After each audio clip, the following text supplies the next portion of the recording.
Tonight, beginning Tu B Shevet, and we already spoke on Rosh Chodesh Shvat a little bit about the Machlokas Beis Shammai and Beis Hillel, if the Rosh Hashanah Lilanot is on Tu B Shevet or on Rosh Chodesh Shvat. There's a very interesting Gemara. The Gemara says in Rosh Hashanah Daf Yudalid, also it's an Erev and a mention in Masechet Yevamos. The Gemara says that Rabbi Akiva had a suffix, and he was machmir. He didn't know if Rosh Hashanah Lilanot was Tu B Shevet or Rosh Chodesh Shvat, and therefore he took Meiser from an esrog twice. It was going from the second year to the third year, and therefore it was going from Meiser Sheni to Meiser Ani. And because of his suffix, he took both Meisros, because he didn't know. It's the only time in Shas where we find that Rabbi Akiva had a suffix. Didn't know what to do, and he did both l'chumra. We don't find any other place in Shas talking about Rabbi Akiva having a doubt. We're not being sure about what to do. Why Dafka with an esrog? Talks here about an esrog and Tu B Shevet. What do these two things have to do with Rabbi Akiva? That over here we find this suffix of Rabbi Akiva. The Gemara there in Rosh Hashanah says that what is Tu B Shevet? Why is Tu B Shevet Rosh Hashanah Lilanot? What makes Tu B Shevet Rosh Hashanah Lilanot? Says the Gemara, because Yatsu Rov Gishmei Shana Afal Pi Sherov Tkufa Mebachutz. The winter is still to come. You've got a lot of time. You've got Adar, half of Nisan. So you've got a lot of the time of winter still to be. But still, since it's already a good part of the rainy season, so the majority of the rains have come. And therefore, says Rashi, the trees have already built up enough sap within their root system that now they can begin to produce the beginnings of the next year's crop.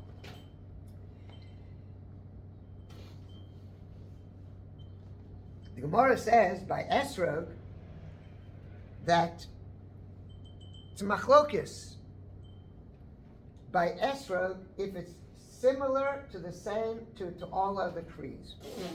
There are those who say that an esrog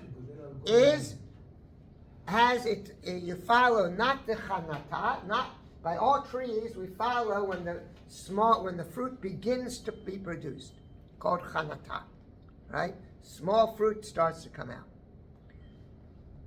By esrog, there's a machlokas. There are those who say that by esrog you follow l'kita, when you harvest it. Why is there a difference by esrog? Because an esrog is different than most trees. Most trees you don't have to water. The water that they got during the winter makes it produce. But esrog, you have to water it. And the watering that you do before you harvest makes a difference to the fruit. And therefore some say that similar to vegetables, that by vegetables, the watering that you do just before you harvest makes a difference to the harvest, and therefore the meiser maybe follows the time where you harvest it, because the watering that you did actually makes a difference to it at the end of its production. So what do you do about So therefore, some say that esrog has the same din that you follow the lakita. As a matter of fact, one of the opinions in the Gemara is that Rabbi Akiva's suffix was by an esrog if we follow the harvest or we follow the chanata when it starts to produce. These things are very close to the nature of Rabbi Akiva. The Gemara in Gittin Daf Samach Zayin says, it discusses the nature of each one of the Chachamim. Says the Gemara, Rabbi Akiva was an Otzer Balum. He was a storehouse because as he learned, he took in information, all types of information, he took in all dinim. And then afterwards, he worked it through on his own once he had all the information. And then when he started teaching, he took from all areas and was able to put it all together. And the Rebbe of Klal Yisrael, right?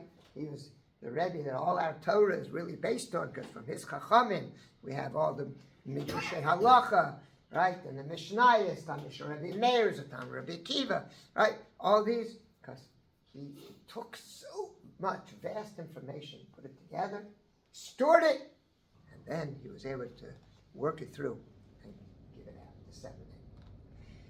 Rabbi Akiva is like Tu B Shevet. Rabbi Akiva builds up and then uses that which he has to produce. He's taking and making a storehouse of things, just like the water gets stored in the root system, and then he brings it out. And Rabbi Akiva is also that this has this great potential. He builds up without producing yet, because he just builds up the potential. That's why Rabbi Akiva has a suffix, Rosh Chodesh Shvat, which is Beis Shammai, totally potential, or like Beis Hillel, where it's a little bit more close to the production. Or an esrog, because an esrog also is different than most trees, and therefore Rabbi Akiva has a suffix about it, because it gets built up very close to its production line. It's a little different than most things. And therefore Rabbi Akiva is not sure how to deal with the esrog. Dafka, these two things are things that cause a suffix to Rabbi Akiva. And therefore,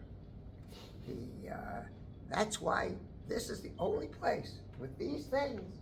That's where Rabbi Akiva has a suffix, because these are things that are so close to his etzem nature, right? And he's figuring out, right, which way are you supposed to deal with esrog, Tu B Shevet, Rosh Chodesh Shvat.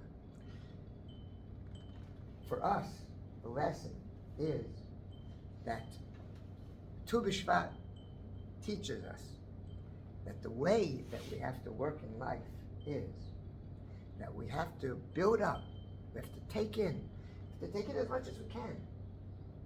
And then using the knowledge and using what we have to produce, to develop the thoughts, not to shoot off, right, from the hip, not to go ahead and just react quickly, but to go ahead and think things through, to build up our nature, build up the kochos, build up our Torah. And afterwards, with that build up, we're able to produce fruit that can be very, very beautiful, and things that bring out nature that is really productive and healthy.